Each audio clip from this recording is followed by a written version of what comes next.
Hi everybody! So glad to see many of you attend today's Ethical Tea Time session. For the new people here, we are the Ethical Marites Club, where we assess the latest news and have an open, healthy discussion to see which entity was the most ethical and most importantly, to also promote civil communication. Hi guys, newbie here. I'm so excited for our Ethical Tea Time. Samesies! What case will we be tackling today? So guys, tonight's discussion will be about the Barreto family feud. You know, the one that's been going on for more than a decade, diba? So, Paul, can you fill us in with the Potter box? So basically, over the past 15 years, the showbiz family, the Barretos, have had a long, controversial family feud history that has attracted the public eye with their dramatic fights, stunts, and issues. Most notably, the issues are mainly instigated from the drama between the Barreto sisters, Gretchen, Claudine, and Marjorie Barreto, together with the other siblings, parents, nieces, nephews who involve themselves and openly take sides.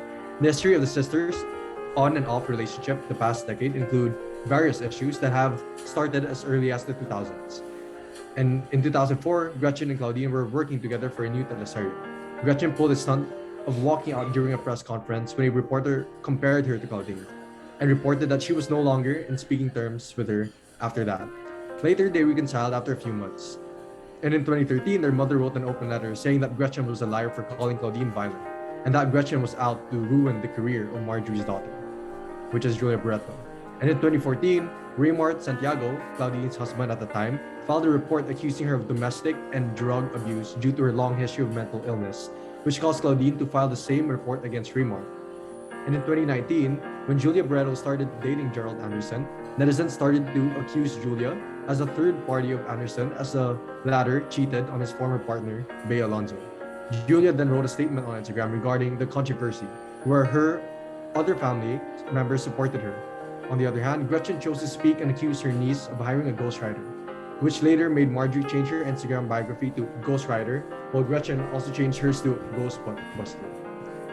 So next we have Gia, who will discuss the 2019 issue and onwards. Okay, so we can tell that these are all previous issues from the past, but we will be focusing on the issue they had in 2019. So during the wake of the sisters' late father, Claudine slapped Marjorie in front of President Rodrigo Duterte when he requested Gretchen to shake hands with Marjorie, of course, out of respect for their late father. However, Marjorie refused, and it caused a heated physical catfight brawl between the sisters that eventually escalated very quickly, so the bodyguards of the president had to split them apart. However, it didn't stop there. After the scene of the wake, the sisters ended up continuing the feud on social media. So Marjorie claimed her side of the story about the reasons behind their feud, even adding up to the topic by describing, Gretchen's boyfriend badly. She was implying that she wasn't really referring to her long-term boyfriend, who is Tony Boy Cojuangco. And she said, quote, "My sister's boyfriend is powerful in a very bad way, and I don't mean Tony Boy. And in speaking truth, I won't be able to leave his name out," Marjorie said. In response, Gretchen reported that everything was going well in their father's wake until Marjorie had a nervous breakdown. However, it didn't stop there. That wasn't the last of Gretchen's words about the issue. She made another Instagram post stating that her mother, Inday Barreto, with whom she had, of course, a long feud with, has assured everyone that she will tell all regarding our family feud in due time. And Gretchen also added an Instagram video explaining that what really truly happened that night. And Claudine, who sided with Gretchen in the issue, also made an Instagram post stating, "Are you proud of who you have become? I am not," which is directed towards Marjorie. So we have Nina, who will be talking about the values. Yeah, so thanks for that, Gianna. So for our first entity, we have Gretchen. So first, she values herself, and that includes her image as the sister that doesn't back down, her pride as it seems like she wants to win, and of course her truth, her side of the story. She also values social media, as we have seen her take their feud in public. And three, in relation to her niece Julia's love affair, she values authenticity, as she accused her sister and the mother of Julia, Marjorie, of hiring ghostwriters for her daughter, and the truth. And lastly, her now quote-unquote now relationship with their sister Claudine. And what's interesting about Gretchen is that one, she values her new relationship with Claudine, which is questionable given the years worth of feud she had with her. They're on and off, diba? And from an outsider's perspective like us, it doesn't seem as if she and Claudine had fixed their issues and finally and truly made up. It seems to me to be more of an alliance, and more often than not, An alliance includes an exchange between parties, something an eye for an eye, diba? And two, we also have to note that with Julia's love affair, which Gretchen publicly declared to side with the boyfriend's past girlfriend, it seems hypocritical to me, considering that, Gretchen was a mistress and she admitted that publicly. So maybe she had a change of heart or even a new perspective on relationships, but even then, I personally don't think that she needed to speak out given her circumstances. For our second, let's talk about Claudine. So like Gretchen, Claudine values herself, especially with their father's funeral with President Duterte's attendance, her pride, and her truth. Again, she also values social media and values her now relationship with Gretchen. And as for Claudine, what's interesting, and this is what was mentioned earlier as well, that during their father's funeral, when they were asked to shake hands with Marjorie, and Marjorie refused, Claudine started the physical confrontation. And we kind of can relate it to the Oscars lab, where we've agreed how violence is never the answer. I mean, just because things don't go the way that you want it to go, or maybe some heated words were exchanged, doesn't give you, the reason or the right and to justify that you want to hit someone, right? I mean, there's a better way to doing that, and more often than not, the better way is to talk it out privately, and that's something that the Barreto sisters are lacking. And lastly, Marjorie, she values one, herself and her immediate family, given with Julia's issue. She values social media just like her sisters. And three, of course, she values her truth, as she's also in it to quote unquote win. So that's it for the values. Next up is Principals Tim. Take it away. All right, thanks for that. So obviously, I just want to preface this by saying that we, as outsiders, don't necessarily know their true intentions or anything that really happens behind the scenes. And so this is just based on the parts that we know. And so for our first entity, which is Gretchen, her decisions seem to be based on herself a lot of the times. So in terms of utilitarianism, she's essentially deciding what gives her either the most happiness or the least harm. And we see this in some of the interactions she's had over the past few years. And so this is why she was so outraged when she was compared with her sister. Obviously she wanted to avoid any negativity towards her own reputation and her name. And even in the whole Bea Alonzo issue, she was likely thinking of the quote-unquote happiness of taking down someone whose mother she wasn't exactly on good terms with.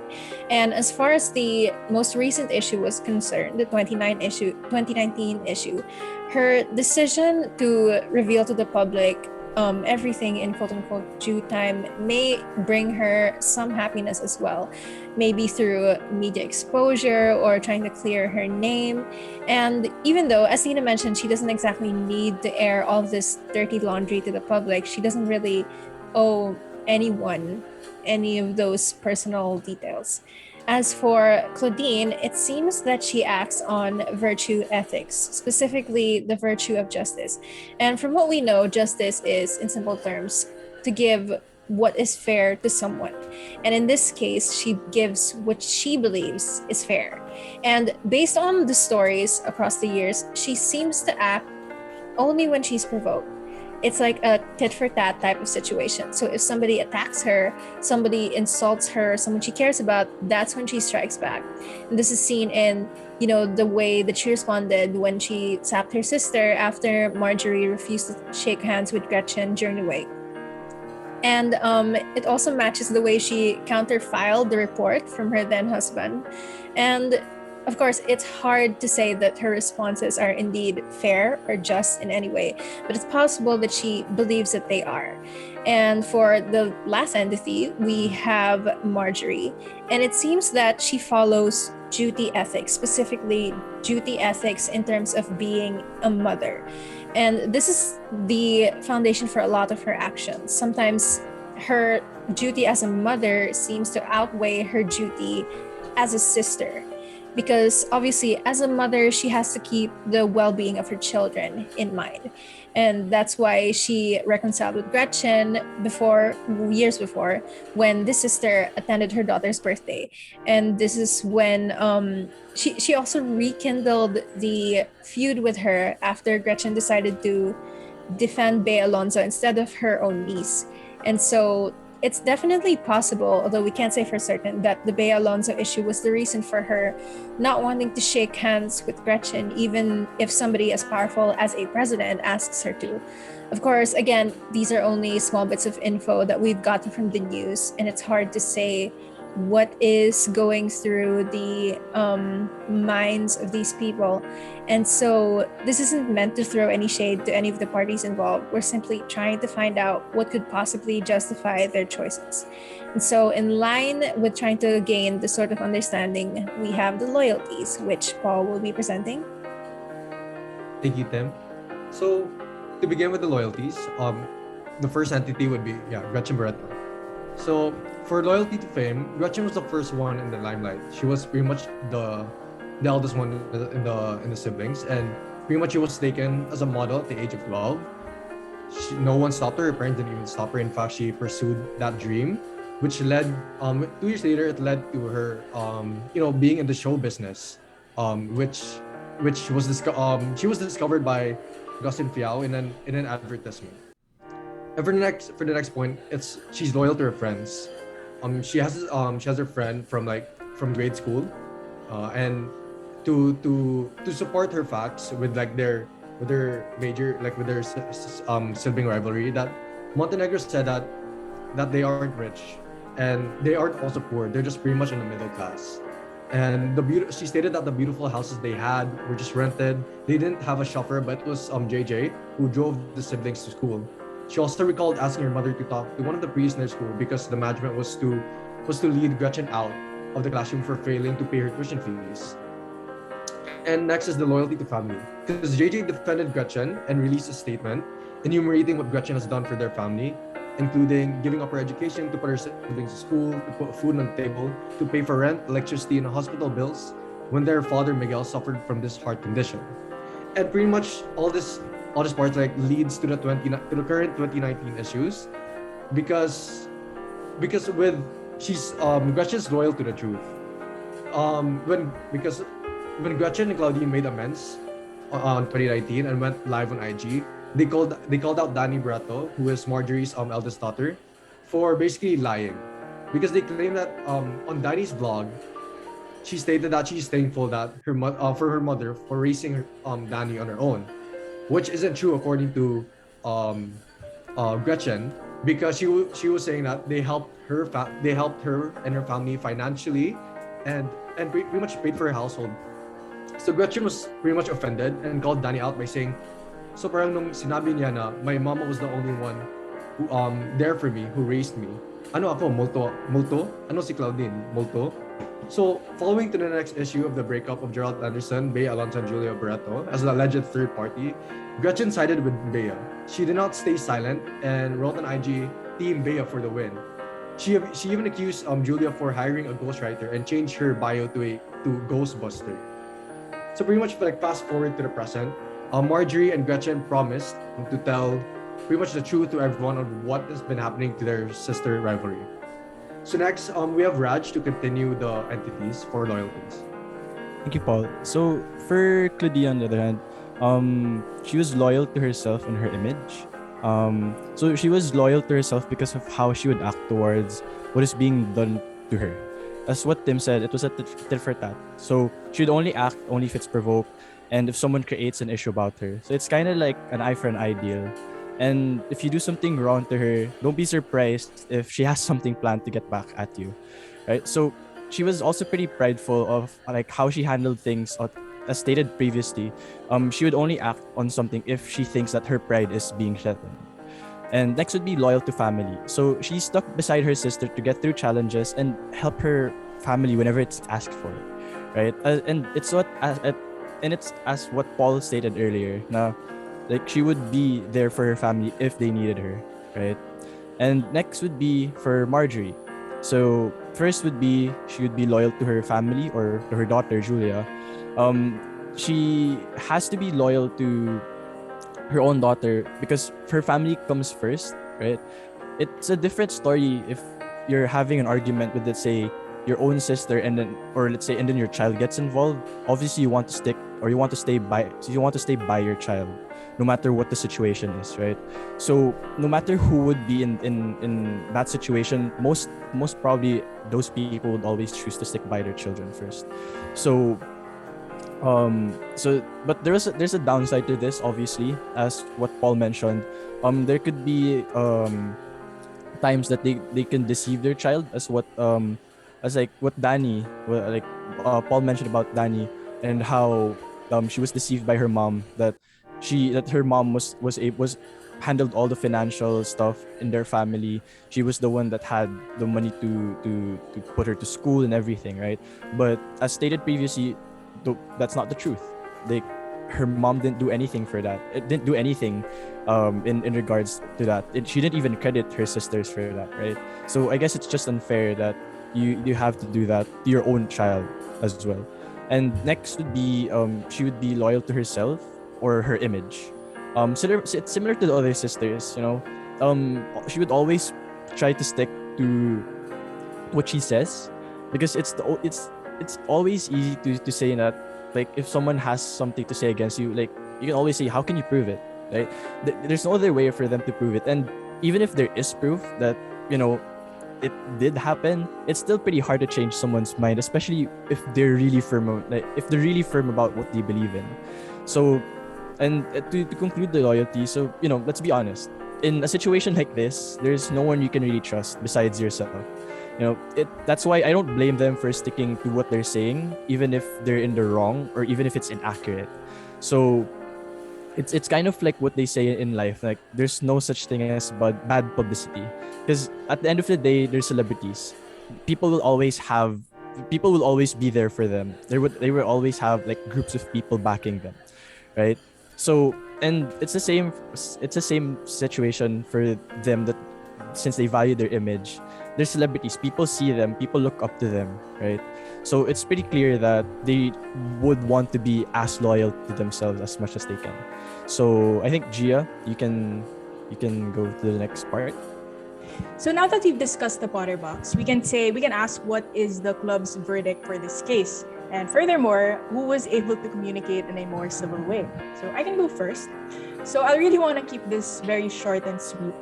None of the sisters were ethical because they communicated uncivilly. And in my opinion, this case is quite the definition of a petty family feud and really taking it to the public. And at the end of the day, as Raj said, you know, they're celebrities and they rely on their self-image because they're in showbiz.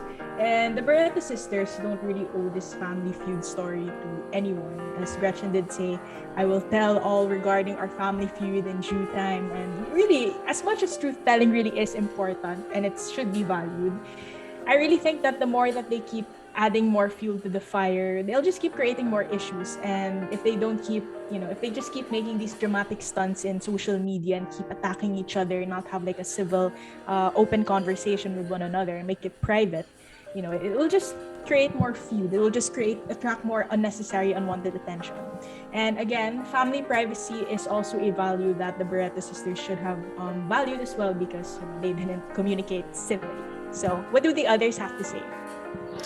Yeah, guys. So after listening to everyone, I share the same sentiments with Gia and Raj. You know, whatever issue or matters you have with someone, especially if it's with family, you know, I think you have to keep it between and within. You know, why publicize it, diba? To me, it doesn't make sense. You know, they keep on defending themselves, refuting one another, doing petty things just to seem like they're winning, right?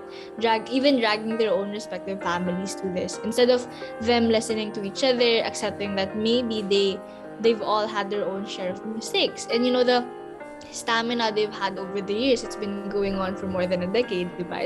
I think we can all agree that it's exhausting. And honestly, I think that their behavior and their approach to this matter must have greatly added to their pain. It deepened the pain ba.